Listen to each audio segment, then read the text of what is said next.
Hello everyone, welcome to my channel. तो आइए आज हम एनसीईआरटी पॉलिटिकल साइंस को लेकर आए हैं क्लास 8 का। तो क्लास 8 में 8 का पॉलिटिकल साइंस में आज हम लोग चैप्टर पढ़ेंगे 4 को। और चैप्टर 4 में आज का टॉपिक है आदिवासी दिक्कू और एक स्वर्ण युग की कल्पना। आज का टॉपिक है आदिवासी दिक्कू और एक स्वर्ण युग की कल्पना। तो आइए आज हम पढ़ेंगे क्लास 8 का चैप्टर 4 को। तो आज का हमारा सबसे पहला क्वेश्चन है,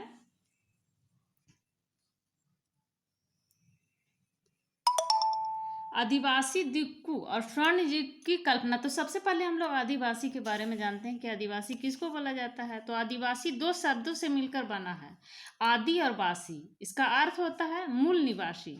भारत में आदिवासियों की जनसंख्या 8.6% है। लगभग 1.6% भारत में आदिवासियों की जनसंख्या है। महात्मा गांधी ने आदिवासियों को गिरिजन कहा था। गिरिजन कह के आदिवासियों को पुकारा था। महात्मा गांधी ने आदिवासी का नाम दिया था गिरिजन। तो इस प्रकार से हम देखते हैं कि आदिवासी यहाँ के मूल निवासी हैं, एक प्रकार के जाति जो मूल निवासी हैं भारत के, और इनका जनसंख्या लगभग 8.6% भारत में है। उसके बाद दिक्कू को अगर हम जाने तो दिक्कू यहाँ के लोगों द्वारा बाहरी लोगों को दिक्कू कहा जाता था। यानी बाहरी जितना भी लोग थे उनको, यहाँ के जो मूल निवासी थे वे लोग बाहरी लोगों को दिक्कू कहकर पुकारते थे, दिक्कू कहते थे। उसके बाद हम देखते हैं स्वर्ण युग। तो स्वर्ण युग की कल्पना, स्वर्ण युग किसको कहते हैं? तो भारतीय इतिहास में दो चरणों को वास्तव में भारत का स्वर्ण युग के नाम से परिभाषित किया गया है। यानी भारत का स्वर्ण युग के रूप में परिभाषित किया जा सकता है, क्योंकि उस समय देश में शांति, विकास और समृद्धि थी। स्वर्ण युग क्यों कहा जा सकता है किसी भी युग को? तो जिस युग में शांति और विकास और समृद्धि हो उसी युग को हम स्वर्ण युग कहेंगे। तो भारत में दो चरणों में वास्तव में भारत को स्वर्ण युग के रूप में परिभाषित किया जा सकता है। पहला जो था गुप्त काल में, गुप्त काल के समय को भी स्वर्ण युग के नाम से जाना जाता है। गुप्त काल में स्वर्ण युग के नाम से गुप्त काल को जाना जाता है, 6ठी शताब्दी के मध्य के ईस्वी को। तथा दूसरा जो अवधि हुआ, दूसरा समय 10वीं से 11वीं शताब्दी के बीच का युग को स्वर्ण युग के नाम से भी जाना जाता है। दक्षिणी भारत के उस समय चोल वंश के शासन चल रहा था दक्षिण भारत में। तो चोल वंश के समय को भारत को स्वर्ण युग भी कहा जाता है। एक स्वर्ण युग भारत का गुप्त वंश के शासन काल में, और दूसरा चोल वंश के शासन काल में। दक्षिण भारत में जिस समय चोल वंश का शासन काल चल रहा था 10वीं 11वीं सदी के मध्य में, तो उस समय के युग को स्वर्ण युग के नाम से जाना जाता है। तो अभी हम लोगों ने समझा आदिवासी दिक्कू और स्वर्ण युग। तो आइए आगे देखते हैं।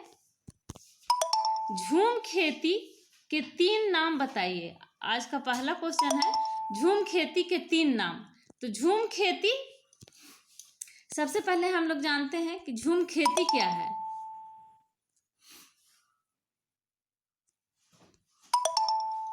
तो झूम खेती एक आदिम प्रकार की कृषि है, जिसमें पहले वृक्षों तथा वनस्पतियों को काटकर उन्हें जला दिया जाता था, और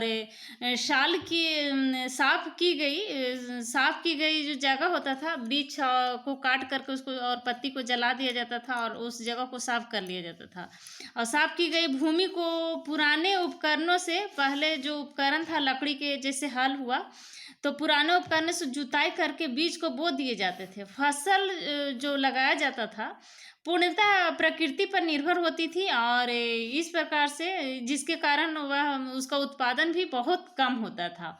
तो इसी को झूम खेती, यानी एक बार में वनस्पतियां, पेड़ पौधे जो था उसको काट करके उसके पत्ते को और उसको जला करके उस जगह को साफ कर लिया जाता था, और वहाँ पर पुराने औजार जो थे, जैसे मिट्टी, लकड़ी का हल जो हुआ करता था, उससे जोत करके उसमें बीज बो देते थे। और फिर दूसरी जगह पर, नेक्स्ट टाइम में दूसरी जगह पर खेती करते थे इसी तरह से, तो उसी को झूम खेती के नाम से जाना जाता है। तो झूम खेती को बोल रहा है कि 3 नाम बताइए, तो झूम खेती का 3 नाम है बेबड़, घुमंतु और कर्तन। घुमंतु घूम घूम करके जो खेती किया जाता था एक जगह से दूसरी जगह, उसी को बोला जाता है। नेक्स्ट क्वेश्चन है, बिरसा कब गिरफ्तार हुए? तो सबसे पहले हम लोग बिरसा के बारे में जानते हैं कि बिरसा कौन थे। तो बिरसा मुंडा इनका पूरा नाम था, बिरसा मुंडा, मुंडा परिवार से थे। तो बिरसा मुंडा का जन्म 1875 ईस्वी में हुआ था, बिरसा मुंडा का जन्म। और इनका और छोटा नागपुर में इनका जन्म हुआ था 1875 ईस्वी में। मुंडा परिवार से थे और इन्होंने 1900 ईस्वी में आदिवासी लोगों को आदिवासियों के साथ मिल करके और विद्रोह छोड़ा था अंग्रेजों के अगेंस्ट में। तो 1900 ईस्वी में आदिवासी लोगों को भड़काने के आरोप में उन्हें गिरफ्तार कर लिया गया था और उन्हें 2 साल की सजा भी हो गई थी। तो ये थे बिरसा मुंडा। तो बिरसा कब गिरफ्तार हुए? तो 1895 ईस्वी में गिरफ्तार हुए थे और 1900 ईस्वी में इनको 2 साल की सजा हो गई थी। तो 1895 में गिरफ्तार हुए थे और इनको 2 साल की सजा हो गई थी। किस कारण से गिरफ्तार हुए थे? तो आदिवासी लोगों को भड़काने के आरोप में उन्हें गिरफ्तार किया गया था। नेक्स्ट क्वेश्चन है, बिरसा का जन्म कब हुआ? तो अभी अभी हमने आपको बताया कि बिरसा का जन्म 1875 ईस्वी में हुआ था। 1875, 1870 नहीं, 1875, 1875 ईस्वी में बिरसा मुंडा का जन्म हुआ था। तो 1875 ईस्वी में बिरसा मुंडा का जन्म हुआ था छोटा नागपुर में। बिरसा का जन्म किस जनजाति समूह में हुआ था? तो बिरसा का जन्म मुंडा जनजातीय समूह में हुआ था। मुंडा परिवार से थे बिरसा मुंडा, तो मुंडा जनजातीय समूह में उनका जन्म हुआ था बिरसा मुंडा का। बिरसा मुंडा की मृत्यु कब और कैसे हुई थी? तो बिरसा मुंडा की मृत्यु 1900 ईस्वी में हुई थी हैजे के कारण। बिरसा मुंडा का हैजा हो गया था और वही कारण से बिरसा मुंडा की मृत्यु हो गई थी। घुमंतु किसान मुख्य रूप से कहाँ रहते थे? तो पूर्ववर्ती व मध्य भारत के पर्वतीय व जंगली पट्टियों में रहते थे। घुमंतु किसान पूर्ववर्ती एवं मध्य भारत के पर्वतीय व जंगली पट्टियों में रहा करते थे। झूम खेती किसे कहते हैं? तो झूम खेती घुमंतु खेती को ही झूम खेती कहा जाता था। घुमंतु खेती को यानी एक जगह जो जंगल या झाड़ी या पेड़ पौधे या वनस्पतियाँ रहा करता था उसको काट करके उसको जला दिया जाता था और उस जगह को साफ करके उस पर खेती किया जाता था और फिर उसी तरह से दूसरे जगह पर उसी प्रकार से फिर खेती किया जाता था। और यह पूरी तरह से प्रकृति पर निर्भर रहता था, डिपेंड रहता था और जिसके कारण इसका उत्पादन भी बहुत कम होता था। तो इसी को झूम खेती कहते हैं।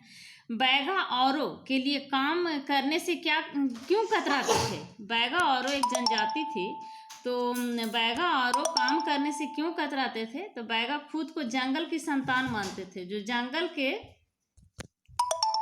के उपज पर ही जिंदा रह सकते थे।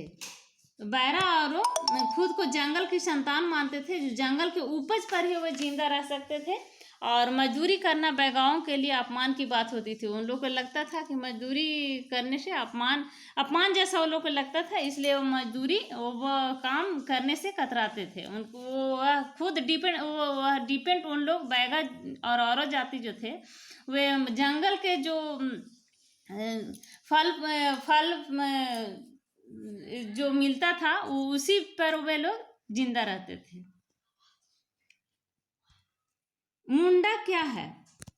तो मुंडा एक प्रकार की जनजाति है जो छोटा नागपुर में रहता था, मुंडा जनजाति, तो उसी को मुंडा कहते हैं। बिरसा मुंडा भी मुंडा परिवार से ही संबंधित थे। तो मुंडा जनजाति एक प्रकार के जनजाति है मुंडा। कुछ जनजातीय समूहों के नाम बताइए। तो मुंडा, गोंड, उराव, संथाल जनजाति। तो पूछ रहा है कि कुछ जनजातीय समूह के नाम बताइए। तो ये सब जनजाति समूह ही है। मुंडा हो गया, गोंड हो गया, उराव हो गया और संथाल हो गया। तो मुंडा के बारे में थोड़ा पहले हम जानते हैं। मुंडा भारत की एक जनजाति है झारखंड के छोटा नागपुर क्षेत्र में निवास करता है मुंडा जनजाति के लोग। और इसके अलावा बिहार में, पश्चिम बंगाल में, उड़ीसा में भी मुंडा जनजाति के लोग रहा करते थे। बिरसा मुंडा भी मुंडा जनजाति से ही संबंधित थे। इनका जन्म मुंडा परिवार में ही हुआ था। उसके बाद उराव या कुड़ुख कहा जाता था इस जनजाति को। तो उराव और कुड़ुख भी एक प्रकार के भारत की प्रमुख जनजातियों में से एक है उराव या कुड़ुख। भारत के केंद्रीय तथा पूर्वी राज्य में तथा बांग्लादेश के निवासी हैं ये उराव, और द्रविड़ भाषा परिवार से संबंधित हैं उराव। द्रविड़ भाषा परिवार। गोंड भारत के प्रमुख जनजाति समुदाय में से एक है। गोंड भी प्रमुख जनजाति समुदाय में से विंध्याचल पर्वत और सिवान, सतपुड़ा, छत्तीसगढ़ के मैदान में इनका निवास स्थल है गोंड का। उसके बाद संथाल को हम देखते हैं। तो संथाल भी एक प्रकार की जनजाति है। संथाली भाषा बोलने वाला जो मूल वक्ता, संथाली भाषा बोलने वाले मूल वक्ता को ही संथाल कहा जाता है। नेक्स्ट क्वेश्चन है, ब्रिटिश अफसरों को कौन सा आदिवासी समूह ज्यादा शब्द दिखाई देता था? तो एक जगह टिक कर रहने वाले गोंड और संथाल समूह शब्द दिखाई देते थे। ब्रिटिश अफसरों को जो एक जगह टिक करके रहते थे और टिक करके रहने वाले, एक जगह टिक करके रहने वाले जैसे गोंड और संथाल थे, तो ये लोग जो थे एक जगह ही रहा करते थे टिक करके। तो ये ब्रिटिश अफसरों को इन्हीं दो गोंड और संथालों ने ही सभ्य दिखाई दिया करते थे। स्लीपर क्या है? तो लकड़ी के वे 36 तख्ते जिन पर रेल की पटरियां बिछाई जाती थी उसी को स्लीपर कहा जाता है। स्लीपर जिस पर रेल की पटरियां बिछाई जाती है, लकड़ी के 36 तख्ते होता था जिस पर रेल की पटरियां बिछाई जाती थी, उसी को स्लीपर कहा जाता था। आदिवासी खाना पकाने के लिए कौन सा तेल इस्तेमाल करते थे? तो आदिवासी खाना पकाने के लिए सौल और महुआ के तेलों का इस्तेमाल किया करते थे। सौल और महुआ। तो सौल का पेड़ होता है, उसी से उसका फल से उन लोगों ने, और महुआ के फल से तेल निकाला करते थे, उसी को यूज करते थे। आदिवासी अपनी जीविका कैसे चलाते थे? तो बहुत सारे इलाकों में आदिवासी समूह पशुओं का शिकार करके और अन्य वन उत्पादों को इकट्ठा करके अपना काम चलाते थे। पशु को शिकार करते थे और जो वन में जो फल या जो उत्पाद होता था उसी को वह अपना इकट्ठा करके अपना काम चलाते थे। वे जंगलों को अपनी जिंदगी के लिए बहुत ज़रूरी मानते थे। जंगल ही उनका जिंदगी था और इस प्रकार से उन लोगों ने जंगलों को अपना जिंदगी मानते थे। वैष्णव किसे कहते हैं? तो विष्णु की पूजा करने वालों को वैष्णव कहा जाता है। वैष्णव जो विष्णु का उपासक हो उसको वैष्णव कहा जाता है। आदिवासी दिक्कू किसे मानते थे? तो आदिवासी बाहरी लोगों को दिक्कू मानते थे। आदिवासी जो थे बाहरी लोगों को ही दिक्कू मानते थे और दिक्कू कहकर बुलाते थे। आदिवासियों के लिए सफ़ेद झंडा किस प्रकार का प्रतीक था? तो सफ़ेद झंडा बिरसा राज का प्रतीक था। आदिवासियों के लिए बिरसा राज, सफ़ेद झंडा बिरसा राज का प्रतीक था आदिवासियों के लिए। बैगा औरों के लिए काम करने से क्यों, बैगा औरों ने होगा यहाँ पर, बैगा औरों ने काम करने से क्यों कतराते थे? तो बैगा खुद को जंगल की संतान मानते थे, जो जंगल के उपज पर ही अपना जिंदगी गुजारा करते थे और इसीलिए मजदूरी करना वह अपने आप को अपमान समझते थे। यही कारण था कि वह मजदूरी नहीं करते थे, काम नहीं करते थे।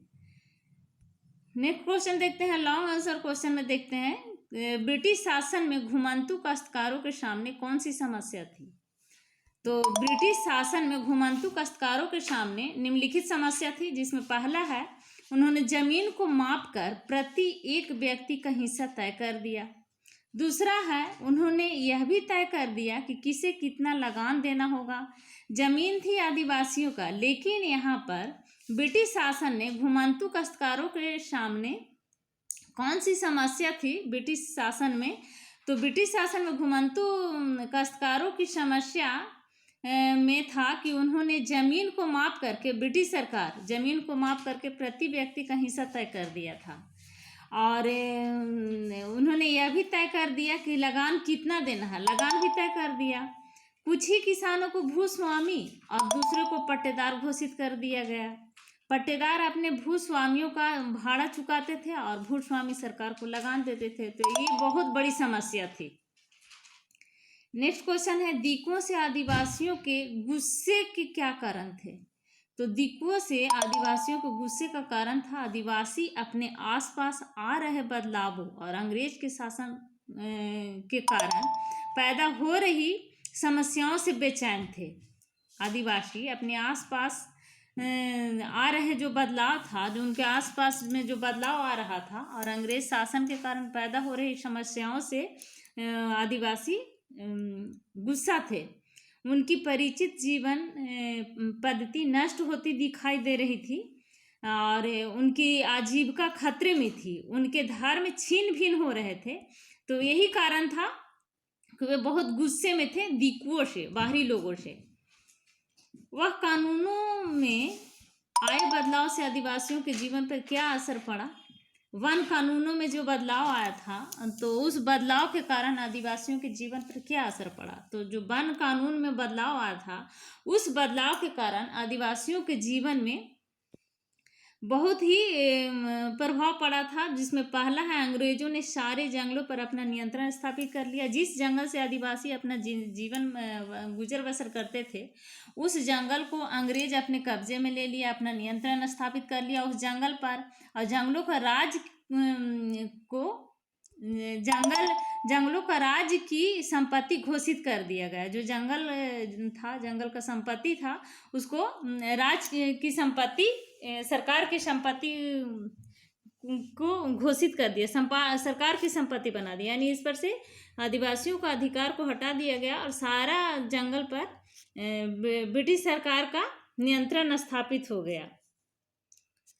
तो इसका असर, बहुत ही गहरा असर पड़ा आदिवासियों पर। दूसरा है कि कुछ जंगलों को आरक्षित वन घोषित कर दिया गया। ये ऐसे जंगल थे जहां अंग्रेजों की ज़रूरतों के लिए इमारती लकड़ी पैदा होती थी, और कुछ जंगलों को अंग्रेजों द्वारा आरक्षित वन घोषित कर दिया गया था, जिसमें से लकड़ी भी नहीं काट सकते थे आदिवासी लोग।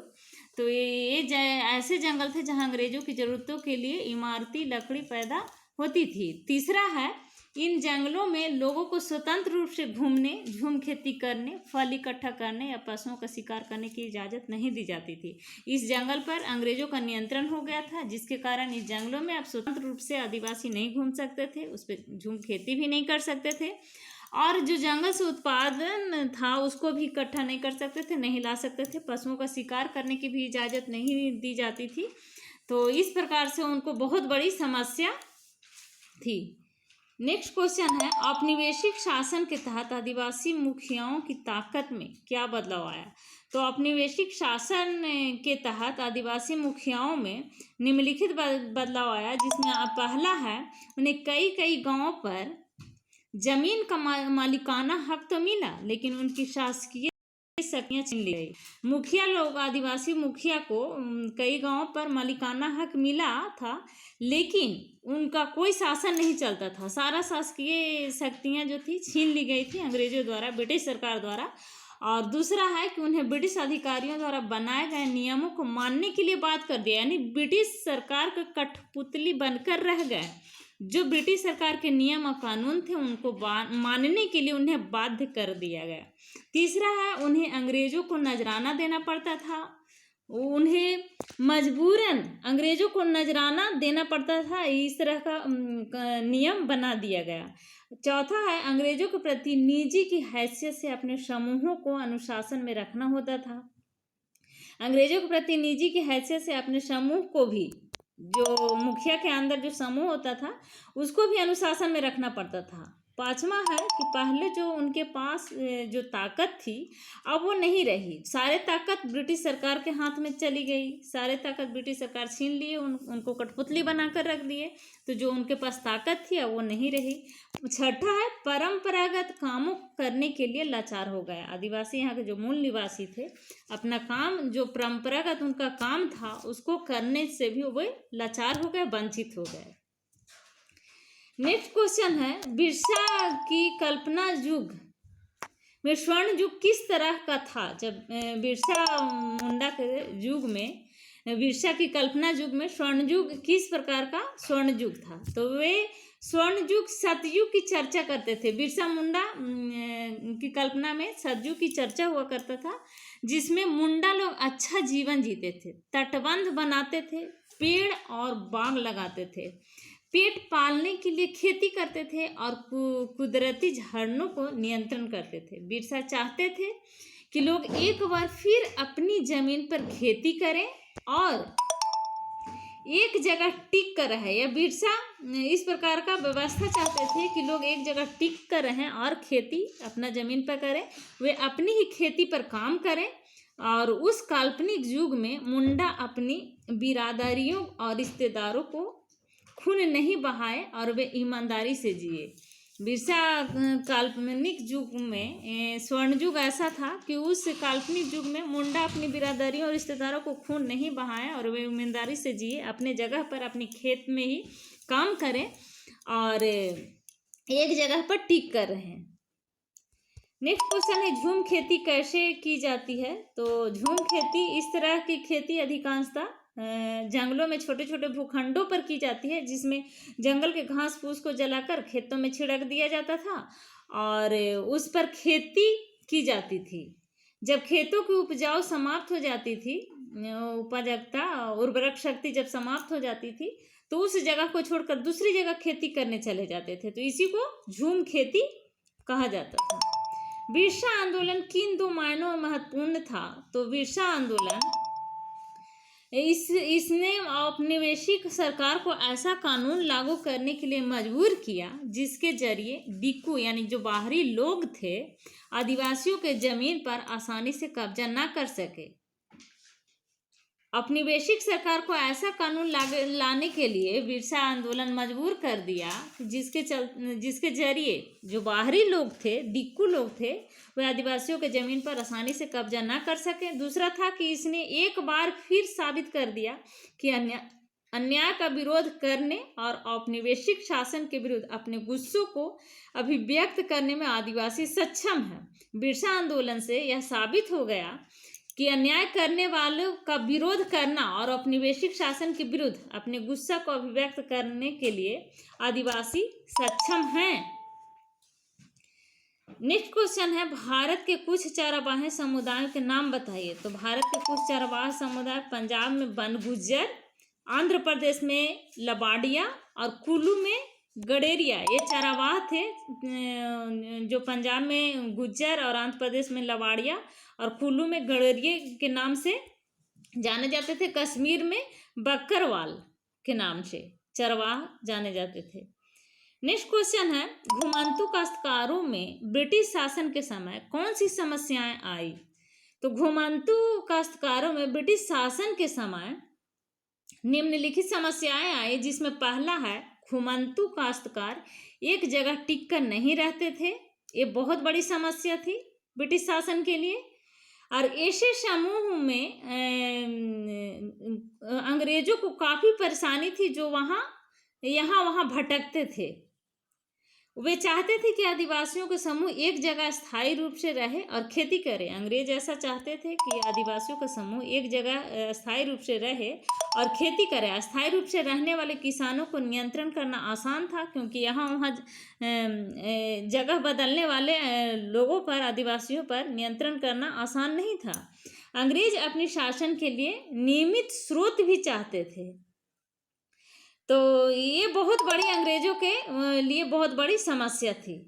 झूम काश्तकारों को, नेक्स्ट क्वेश्चन है, झूम काश्तकारों को अस्थायी रूप से बसाने की अंग्रेजी कोशिश बहुत कामयाब नहीं रही। इसकी पुष्टि के लिए 3 तर्क दीजिए।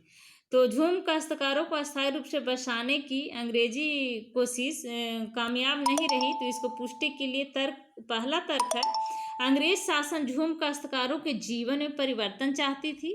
वे चाहती थी कि वे अस्थायी रूप से एक जगह काम करें, जबकि काश्तकारों की अपनी समस्याएं थी।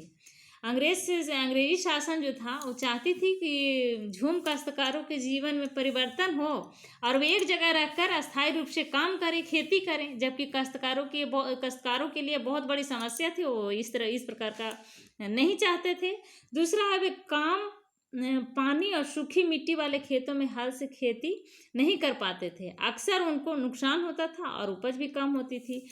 जहाँ पर कम पानी मिलता था, सूखी मिट्टी होती थी, वहाँ खेतों में हल से खेती करने में उनको परेशानी होता था और वे उनका नुकसान भी हुआ करता था और उपज भी कम होती थी, जिसके कारण वे उस जगह पर खेती करना नहीं चाहते थे। तीसरा है पूर्वोत्तर राज्यों में झूम काश्तकार इस बात पर अड़े रहे कि उन्हें परंपरागत ढंग से ही जीने दिया जाए। पूर्वोत्तर राज्यों में जो झूम काश्तकार थे वे अपनी बात पर अड़े रहे। उनका मानना था, उनका कहना था कि हमारा जो परंपरागत ढंग से जो हम जी रहे हैं उसी तरह का जीने दिया जाए। व्यापक विरोध के फलस्वरूप अंग्रेजों को उनकी बात माननी पड़ी और उन्हें घुमंतू खेती में छूट दे दी गई। ब्रिटिश अफसरों को, नेक्स्ट क्वेश्चन है, ब्रिटिश अफसरों को आदिवासी समूह शिकारी संग्राहक या झूम काश्तकारों के मुकाबले गोंड एवं संथाल समूह अधिक सभ्य क्यों दिखाई देते थे? ब्रिटिश सरकारों को आदिवासी से शिकारी संग्राहक या झूम काश्तकारों के मुकाबले जो झूम काश्तकार थे या संग्राहक थे, शिकारी थे, उनके मुकाबले गोंड एवं संथाल समूह अधिक सभ्य क्यों दिखाई देते थे? तो इनके निम्नलिखित कारण है। क्योंकि पहला कारण है कि जंगलों में रहने वालों को बर्बर और जंगली माना जाता था। अंग्रेज उन लोग को सभ्य नहीं दिखाई पड़ते थे क्योंकि अंग्रेज उनको जंगली और बर्बर मानते थे।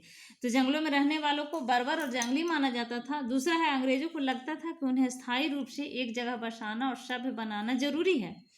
तीसरा है गोंड एवं संथाल समूह एक जगह टिक कर अस्थायी रूप से रहते थे, जबकि शिकारी संग्राहक या झूम काश्तकार घुमंतू जीवन जीते थे। यही कारण था कि अंग्रेजों को गोंड एवं संथाल सभ्य दिखते थे बजाय शिकारी संग्राहक और झूम काश्तकार के। तो शिकारी संग्राहक और झूम काश्तकार उन्हें सभ्य नहीं दिखते थे, गोंड और संथाल उन्हें सभ्य दिखते थे। बिरसा मुंडा की क्या शिक्षाएं बिरसा मुंडा ने क्या शिक्षाएं दी थी? तो बिरसा मुंडा ने निम्न शिक्षाएं दी थी। पहला है उन्होंने शुद्धता एवं दया पर जोर दिया। दूसरा है उन्होंने शराब छोड़ने और गांवों को साफ रखने पर जोर दिया। बिरसा मुंडा ने शराब छोड़ने पर लोगों को जोर दिया कि शराब छोड़ दिया जाए और गांवों को साफ रखा जाए।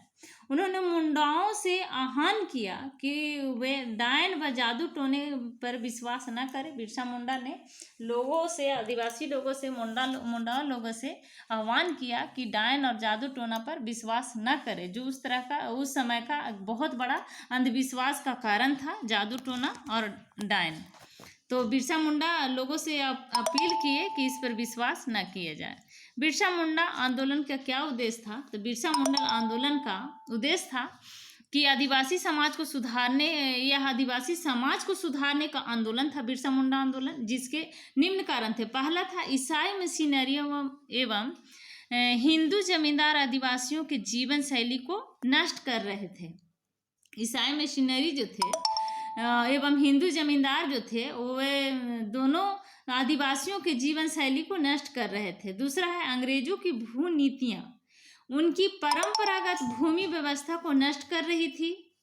जो अंग्रेजों को भू नीतियाँ थी, उनको जो आदिवासी और मुंडा लोग का जो परंपरागत नीति थी, भूमि व्यवस्था थी, उसको नष्ट कर रही थी।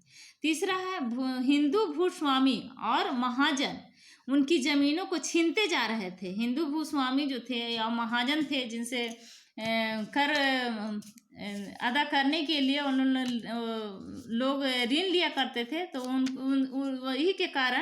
उसी कारण से महाजन और हिंदू भूस्वामी जो थे वो जमीन छीनते जा रहे थे आदिवासियों का। चौथा है ईसाई मिशनरियाँ उनकी परंपरागत संस्कृति की आलोचना करते थे। तो ये बहुत बड़ा उद्देश्य था बिरसा आंदोलन का। तो इस चैप्टर से सारे क्वेश्चन समाप्त हो गए। आप वीडियो देख करके सब्सक्राइब ज़रूर करें, सब्सक्राइब करना ना भूलें, ताकि हमारा जितना भी नोटिफिकेशन है आपके पास पहुंचता रहे। Thank you.